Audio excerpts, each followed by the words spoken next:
Hello friends, मैं Hariom Hari classes से हार्दिक स्वागत करता हूं। दोस्तों, आज मैं आपके समझ संघीय विधायिका लेकर आया हूं, संसद लेकर आया हूं, जिसे पढ़ने के बाद आप हर एग्जाम में आज करेंगे क्वेश्चन को सॉल्व। मैं सीधे पॉइंट पे चलता हूं, इधर उधर की बातें ना करते हुए।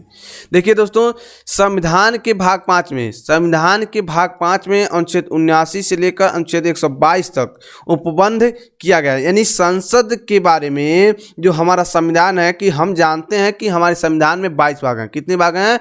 22 भाग हैं, 395 अनुच्छेद हैं और प्रेजेंट टाइम में 12 अनुसूचियां हैं।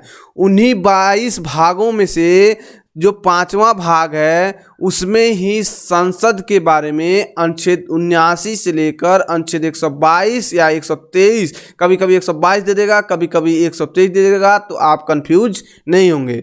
तो अनुच्छेद 79 से लेकर अनुच्छेद 123 तक संसद के बारे में व्याख्या यानी चर्चा किया गया है, जिसे हम यहाँ पे जानने का और समझने का प्रयास करेंगे कि संसद होता क्या है दोस्तों। ठीक है, तो अनुच्छेद 79 में दोस्तों, किसमें? अनुच्छेद 79 में संसद के बारे में चर्चा की गई है, यानी व्याख्या किया गया है कि संसद जो है 2 सदनों से मिलकर बनेगा। क्या व्याख्या किया गया है? कि संसद है जो है संघ के लिए 2 सदनों से मिलकर बनेगा और जिसमें एक राष्ट्रपति भी होगा दोस्तों, और जिनके नाम क्या हैं? राज्यसभा और लोकसभा। कहने का तात्पर्य है कि जो हमारी भारतीय शासन प्रणाली है उसका जो दूसरा आधार स्तंभ संघीय विधायिका या जिसे संसद भी कहते हैं, उसकी व्याख्या जो है संविधान के भाग 5 में अध्याय 2 और 3 जैसे भाग में भी अध्याय को बनाया गया है। तो बस आप इतना ही जानिए कि संविधान भाग 5 में अनुच्छेद 79 से लेकर अनुच्छेद 123 तक संविधान में संसद के बारे में व्याख्या किया गया है। जो संघ के लिए संसद है वो राज्यसभा और लोकसभा और राष्ट्रपति से मिलकर संसद का निर्माण होता है दोस्तों, यानी लोकसभा और राज्यसभा। उसके बाद आपका क्या है? राष्ट्रपति। इन तीनों लोगों के सामूहिक रूप को ही हम संसद कहते हैं दोस्तों। ठीक है, इतना तो आपको समझ में आ ही गया होगा कि जो संसद होता है वो लोकसभा और राज्यसभा और राष्ट्रपति के सामूहिक रूप को ही हम संसद कहते हैं।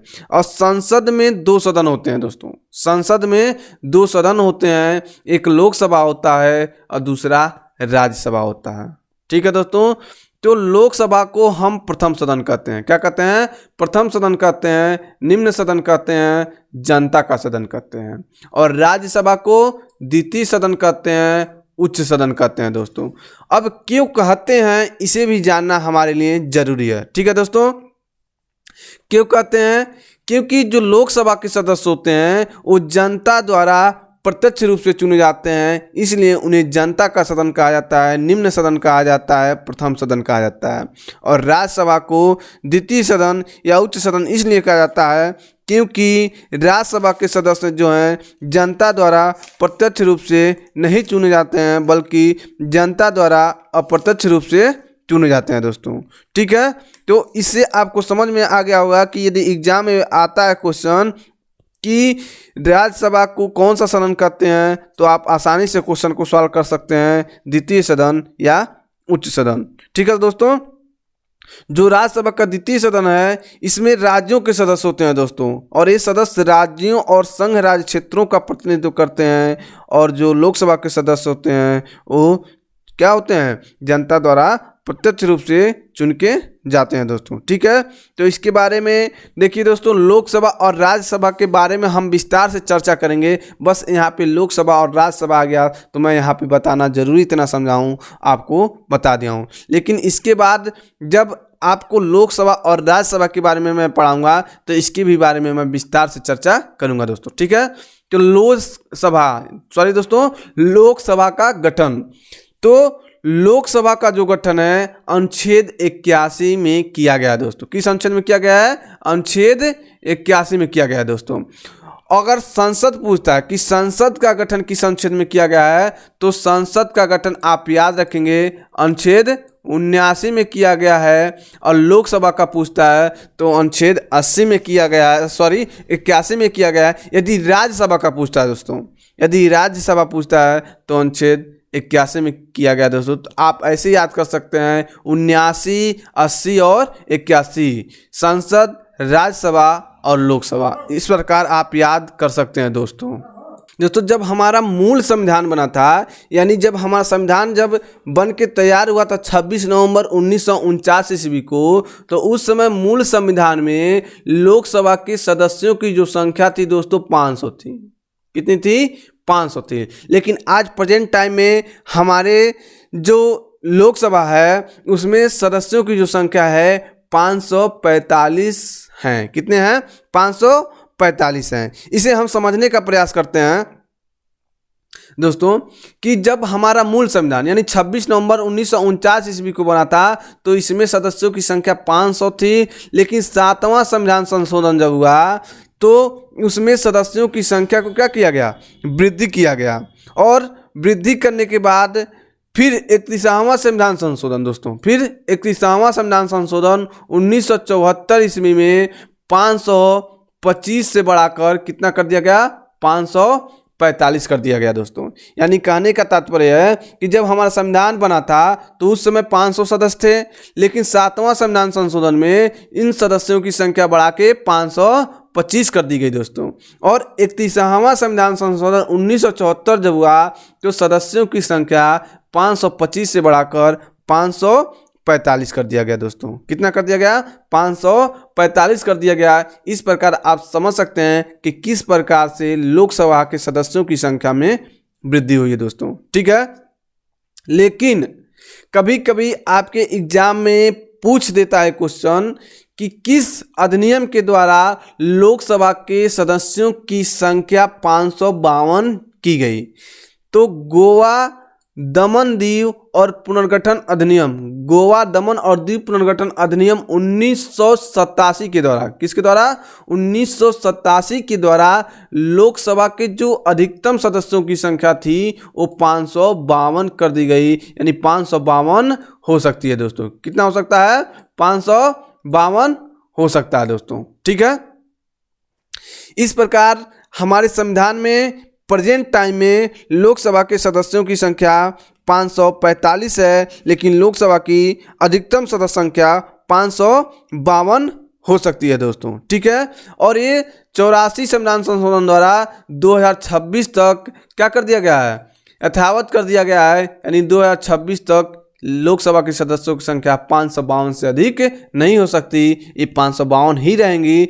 लेकिन कितने हैं अगर प्रेजेंट टाइम में पूछता है तो 545 को टिक करेंगे। अगर अधिकतम सदस्यों की संख्या कितनी हो सकती है पूछता है तो आप 552 टिक करेंगे। ठीक है दोस्तों।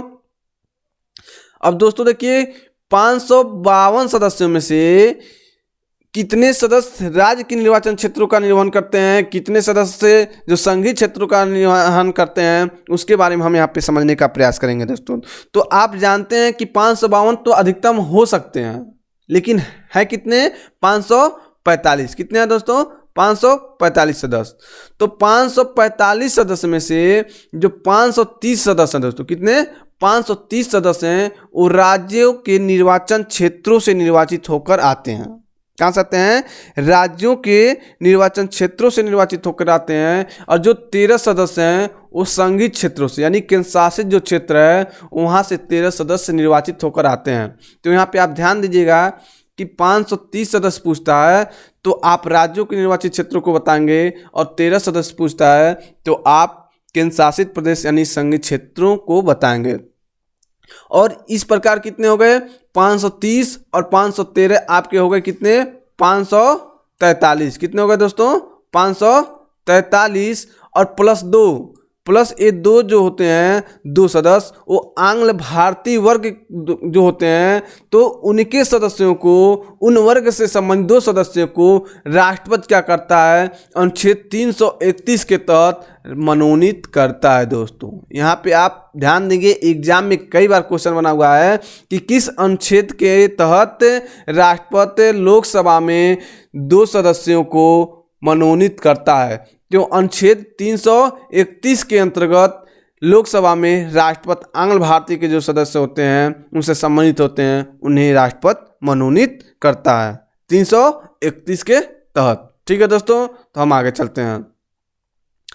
लोकसभा में देखिए दोस्तों, लोकसभा में एक अध्यक्ष होता है और एक उपाध्यक्ष होता है। अनुच्छेद 93 में इसकी व्याख्या की गई है कि लोकसभा में एक अध्यक्ष और उपाध्यक्ष होता है और ये दोनों जो होते हैं लोकसभा के सदस्यों में से ही निर्वाचित किए जाते हैं। ठीक है दोस्तों, और योग्यताएं, लोकसभा के जो अध्यक्ष होते हैं उनकी क्या योग्यताएं होनी चाहिए, यहाँ पे हम उसे पढ़ने का प्रयास करेंगे, समझने का प्रयास करेंगे दोस्तों। ठीक है, वो पहले क्या हो, लोकसभा का जो अध्यक्ष है या जो उपाध्यक्ष हो उसको क्या होना चाहिए, सबसे पहले उसे भारत का नागरिक होना चाहिए और उसकी जो आयु है, एज है, कम से कम 25 वर्ष हो या 25 वर्ष से अधिक हो। यानी कहने का सेंस है कि यदि 25 वर्ष से कम उसकी आयु है तो वो लोकसभा का अध्यक्ष या लोकसभा के सदस्य नहीं बन सकता है दोस्तों। और तीसरा क्या है, लाभ के पद पर ना हो, यानी वो कहीं सरकार के रूप में, किसी गवर्नमेंट के रूप में अंतर्गत वो कार्य न कर रहा हो, वो किसी लाभ के पद पर न हो। चौथा क्या है, वो विकृत चित्त, अनुचित, दिवालिया ना हो, पागल ना हो, ऐसे वो ना हो। तो ये उनकी योग्यताएं हैं। लोकसभा के अध्यक्ष या उपाध्यक्ष या जो भी अन्य होते हैं सबकी ये योग्यताएं होती हैं। और लोकसभा का जो अध्यक्ष होता है उसका भी कार्यकाल कितने वर्ष का होता है, 5 वर्ष का होता है। लेकिन इससे पहले भी वो अपना त्यागपत्र दे सकता है दोस्तों। ठीक है, इसका निर्वाचन कैसे होता है, तो लोकसभा के सदस्यों का निर्वाचन जो होता है प्रत्यक्ष रूप से वयस्क मताधिकार के द्वारा होता है। कैसे होता है, प्रत्यक्ष रूप से वयस्क मताधिकार के द्वारा होता है। यानी जिसकी उम्र 18 वर्ष की है वह जिसकी उम्र 18 वर्ष से हो, कोई भी व्यक्ति भारत का नागरिक हो या उससे ऊपर हो तो लोकसभा में निर्वाचन में मतदान करता है दोस्तों। ठीक है, लेकिन 61वें संविधान संशोधन 1989 के पूर्व जो वयस्क मताधिकार का मतलब वोट डालने का अधिकार था वो 21 वर्ष के ही व्यक्तियों को प्राप्त था। लेकिन जब 61वां संविधान संशोधन 1989 ईस्वी में हुआ तो 18 वर्ष या 18 वर्ष से अधिक को वयस्क क्या कर दिया गया, निर्धारित कर दिया गया। और 18 साल के ऊपर जो भी हो वो किसी भी निर्वाचन में अपना मतदान दे सकते हैं दोस्तों। ठीक है, तो अनुच्छेद 84 में इनकी योग्यताएं थी। अनुच्छेद 93 में लोकसभा के अध्यक्ष और उपाध्यक्ष के बारे में बताया गया है और इनके कार्यकाल अनुच्छेद 83 के 2 के तहत लोकसभा के कार्यकाल का जो प्रथम बैठक होता है वो 5 वर्ष का होता है। यानी लोकसभा के कार्यकाल की प्रथम बैठक की तारीख से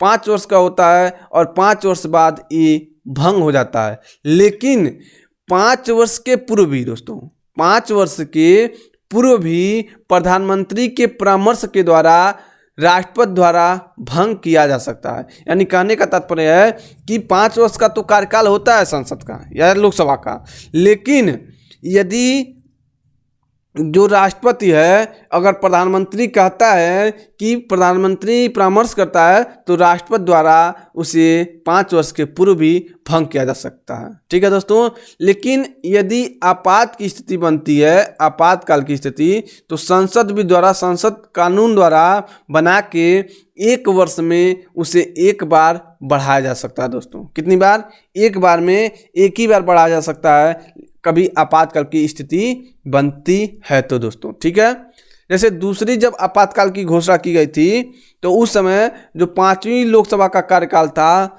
2 बार 1-1 वर्ष के लिए बढ़ाया गया था। यानी जो दूसरी आपात घोषणा जब भारत में लागू हुआ था तो उस समय लोकसभा के कार्यकाल को, वो लोकसभा का कार्यकाल 5वां था, आप लोग देखिएगा, तो 2 बार 1-1 वर्ष के लिए बढ़ाया गया था।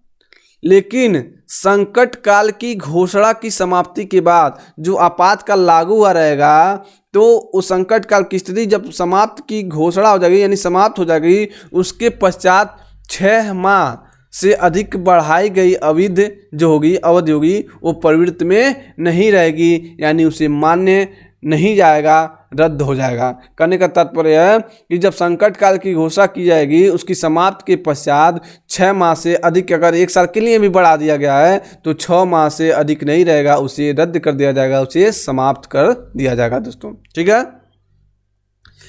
42वें संविधान संशोधन, 42वें संविधान संशोधन 1976 ईस्वी में लोकसभा, यल से लोक, यस से सभा, लोकसभा का जो कार्यकाल था 6 वर्ष का कर दिया गया था दोस्तों।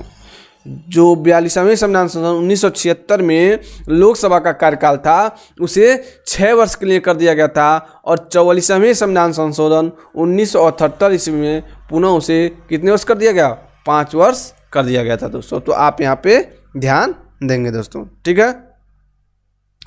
लोकसभा का अधिवेशन एवं गणपूर्ति, देखिए दोस्तों, लोकसभा का अधिवेशन होता है, गणपूर्त होता है, और राष्ट्रपति वर्ष में कम से कम 2 बार लोकसभा को आहूत करता है। कितनी बार आहूत करता है, 2 बार लोकसभा को आहूत करता है। जो एक सत्र की अंतिम बैठक, जो एक सत्र की अंतिम बैठक तथा आगामी सत्र की, यानी दूसरे साल की जो आने वाला साल है उस सत्र की प्रथम बैठक के लिए नियत तारीख के बीच 6 माह से अधिक का अंतर नहीं होना चाहिए। ये आपके एग्जाम में कई बार पूछा है, तो आप इसे ध्यान देंगे। और अधिवेशन गठित गणपूर्ति सदस्य की कुल सदस्य संख्या 1/10 भाग होना आवश्यक है। ठीक है दोस्तों, तो ये इतना निर्धारित किया गया है, यानी किसी भी बैठक के लिए 1/10 सदस्यों का होना निश्चित किया गया है। तो दोस्तों वीडियो लंबा हो रहा है, तो मैं ये नहीं चाहता हूँ कि वीडियो लंबा हो जाए। इसके आगे का जो पार्ट है मैं जल्द दूसरे दिन लेके आऊँगा। तो वीडियो यदि आपको अच्छा लगा हो तो दोस्तों वीडियो को लाइक करिए, शेयर करिए, और चैनल को सब्सक्राइब करके बगल में बेल आइकन को दबा लीजिए कि जिससे अगली वीडियो का नोटिफिकेशन आपको जल्दी मिले दोस्तों। जय हिंद, जय भारत।